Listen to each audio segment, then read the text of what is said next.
Louis Lambert is a surgeon at the St. Louis Hospital, and he's very known in his field. Aside from the fact that he's handsome, Louis really exceeds the qualifications of being a surgeon. He's smart and kind. Louis is also the face of their hospital. In every commercial he was in it, making him very famous. He lives in a house just enough for him. He graduated from David Geffen School of Medical at UCLA, one of the best schools in Los Angeles. He's already at his early 30s, but he was still single. He doesn't seem to be interested in women because even with casual dates, he doesn't have anyone linked to him. Louis looked at the card. Felicity laughed and read it. It says she's from Fanning Corps. Reading it, he come to realize that her company was the supplier of household cleaning chemicals of their hospital. That's why when he saw her, she's really familiar. No pains from the stitches, Mrs. Linda? Louis smiled. No, just a little pain when I gets up. Well, it's normal, thinking that you only had the operation yesterday. Yeah, I know, but I am dying to carry my daughter without feeling any pain, she stated, looking at the sleeping angel beside her at the bassinet. Louis chuckled. For now, just take a rest. I will call a nurse to take Andre to the nursery, he said, looking at the sleeping baby. Good day, Mrs. Shaw, he added, before going out of the room. He went to the nurse station and told them to bring back the baby to the nursery, and after that he went to the staff room. His shift has already ended and it's time for him to go home. Felicity stayed at the hospital. She let James go back to their office while she was still roaming at the hospital. She doesn't like the smell, but the fact that it's crowded but silent makes her wanna stay longer.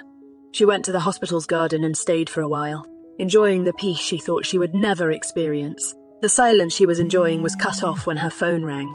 Felicity sighed deeply before answering it. Yes, I'm on my way. The caller was her dad. Felicity stood up and started walking, but before she could get out, she got lost and instead found herself in a staff room. She looked for someone to ask which aisle should she take, but was surprised to see Louis. At the very same time she got in, Louis took off his shirt to change. Instead of looking away, Felicity stayed there, with the phone in her ear. Her father was calling her, but she wasn't answering, but she didn't end the call. A nurse saw her enter the staff room and he was about to confront her. Hello! Hello! He shouted. Louis immediately looked at her, and as his immediate complex, he pulled Felicity towards her at the dressing room to hide her. He looked at her and was surprised to see that it was none other than Felicity Fanning. He held her in her waist while they were still at the dressing room. It doesn't have a door, just a curtain, which separates it to a mini living room with a table and small sink for the staffs. There's also a small locker next to the bathroom. That's Peter, Louis whispered. Felicity accidentally inhaled his breath and she was amazed because it smells like mint. She just stared at him blankly. I think I'm going to leave now. I guess there's no one else in here, Peter shouted. Moments later, the footsteps went out and it fell silent.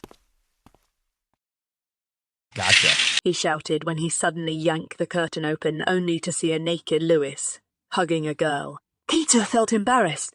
I'm so sorry, he said, before running away from the staff room. Felicity chuckled and smiled. You can let go now. Louis lets go of her and scratched the back of his neck. I'm so sorry, he said shyly. Felicity just chuckled and smiled at him. No worries. She was about to open her mouth but was cut off by the sudden ring of her phone. It was still her dad, but before she answered it, she looked at Louis. Can I have your phone number? Louis gave her his calling card and Felicity walked out from the staff room before she answered the call. I will be there tonight, Dad, she said, before ending the call. Felicity went to the parking lot and then drove back to the company. When she gets there, James handed her some papers to review and sign. James, I want you to do something for me. James looked at her, waiting. I want you to investigate about Louis Lambert, St. Louis's general surgeon, she said, looking at the card Louis handed her earlier. What do you know about him? I want to know where he lives, where he graduated. Does he already have a wife or family?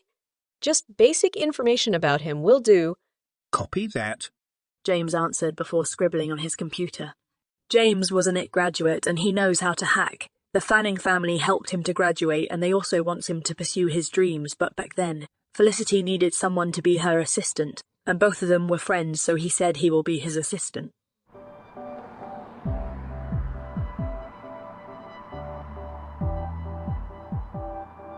Lewis still couldn't believe what just happened.